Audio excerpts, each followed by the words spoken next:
Hello বন্ধুরা, কেমন আছো তোমরা সবাই? আমি সুস্মিতা, তোমাদের সবাইকে আমার চ্যানেলে একটি নতুন ভিডিওতে ওয়েলকাম জানিয়ে আজকে আমি আমার ভিডিওটা স্টার্ট করছি। তো আজ হলো নীল ষষ্ঠী। আমিও কিন্তু সারাদিন উপোস রয়েছি, নীল ষষ্ঠীর বার করেছি।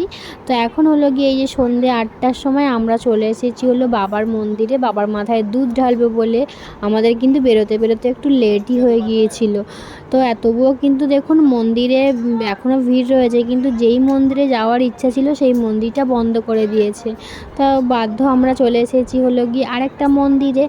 তো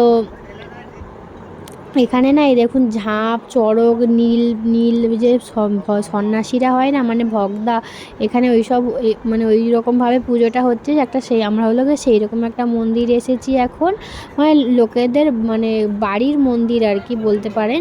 তো সেখানে হলো গিয়ে আমি যে লাইন দিয়ে দাঁড়িয়ে পড়েছি, আর লাইন দিয়ে দাঁড়িয়ে দেখুন আমার যে দুধ ঢালতেও শুরু করে দিয়েছি বাবার মাথায়, এই যে দুধ ঢালছি। আর আমার সাথে কিন্তু এই যে যারা সাগর থেকে জল নিয়ে এসেছে না, ওনারাও কিন্তু ছিল, দেখুন ওনারাও যে দুধ ঢালছে। তারপরে দুধ ঢালার পরে এই যে যার যেরকম যেরকম বাবার পুজো করা হয়, বাবাকে আকন্দ পুজোর মালা পরানো, তারপরে বাবার মাথায় বেলপাতা নীলকণ্ঠ ফুল দেওয়া, তারপরে হলো গিয়ে এই যে আমার গাছে না একটা সুন্দর সাদা ফুল রয়েছে, ফুটেছিল, সেইটাই কিন্তু আমি বাবাকে দেবো বলে ফুলটা তুলে রেখে দিয়েছিলাম। আর তারপরে ধুতরা ফুল দিলাম। আর নীল ষষ্ঠী এবারে তো সবাই জানে বাবাকে কাঁচা আম নিবেদন করতে হয়, তার সাথে একটা আমি কিন্তু বেলও দিয়েছি বাবাকে। তো এখন হলো গিয়ে আমি দাঁড়িয়ে পড়েছি হলো পুষ্পাঞ্জলি দেওয়ার জন্যে। আর সমস্ত ভিডিওটাই কিন্তু আমার হাজব্যান্ড করেছে।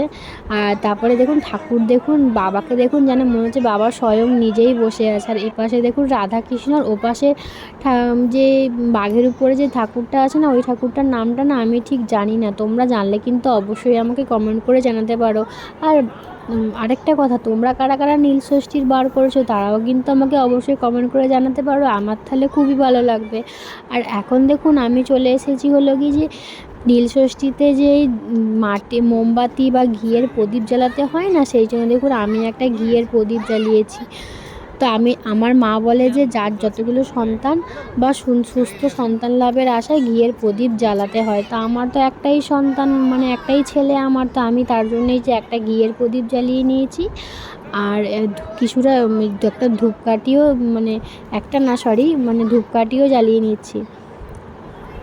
তো এই যে এখন আমি ঘিয়ের প্রদীপটা ধরিয়ে নিলাম, ধরিয়ে এই দেখুন নিজের সমস্ত মনস্কামনা জানিয়ে, আর এই যে আমি ধূপটা আর প্রদীপটা জ্বেলে এখানে রেখে দিলাম। তাই এবছরে কিন্তু আমি প্রথম নীলের বার করেছি, মানে নীল ষষ্ঠীর বার করেছি। আর আমি কিন্তু বেশ শান্তিভাবে সমস্ত মনস্কামনা পূরণ করে এবারে পুজোটা দিয়েছি, বেশ ভালোভাবেই পুজোটা দিয়েছি। তো তোমরা কারা কারা এই প্রথম নীলের বার করলে আমাকে কিন্তু অবশ্যই কমেন্ট করে জানিও। তো আজকের এই ভিডিওটা এতদূর পর্যন্ত ভালো লাগলে কিন্তু অবশ্যই চ্যানেলটা সাবস্ক্রাইব করে দিও।